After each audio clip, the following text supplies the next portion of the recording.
QAnon followers have long praised President Donald Trump as a champion for sexually trafficked children. But data shows that Justice Department prosecutions of such crimes have decreased during his administration. According to a 2019 report from the Human Trafficking Institute released in May of this year, the cases have fallen by a third since their height in 2017. There were 73 new federal criminal cases involving child-only sex trafficking launched last year, compared to 87 in 2018, 124 in 2017, and 115 in 2016. The perception of Trump as tough on child sex crimes originated from the far-right conspiracy movement QAnon. QAnon originated on the internet message board 4chan and has been labeled a potential domestic terror threat by the FBI. It promotes a series of conspiracies around the idea that Democrats are secretly working to take down Trump and other conservatives. Many believers claim that Trump is the country's savior from the unfounded conspiracy that liberal elites are kidnapping children and running a secret child sex trafficking ring.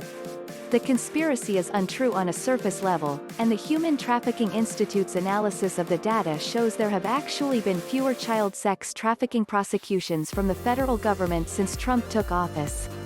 According to Jamie Gates, a professor at Point Loma Nazarene University who researches sex trafficking, the scale of child sex trafficking cases is larger than most people think, but is being exaggerated by QAnon conspiracy theories. I'm really concerned with the exaggerated data that I see. I see false stories about tens of thousands, hundreds of thousands of kids being kidnapped and taken to Mexico or taken to another country, Gates told Insider. I don't think groups like QAnon are interested in actual data. They're interested in the rhetorical use of data.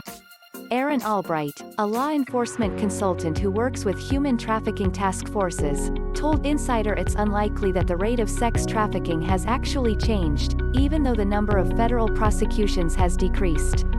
She said more cases could be prosecuted at the state level, current cases could be more complex and require more time, and that U.S. attorneys' offices may be prioritizing other types of cases.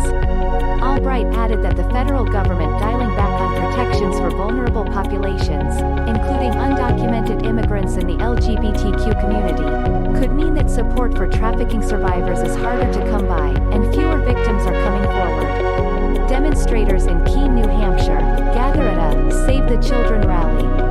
Anti-pedophilia protests are flaring in the U.S. where the QAnon movement started.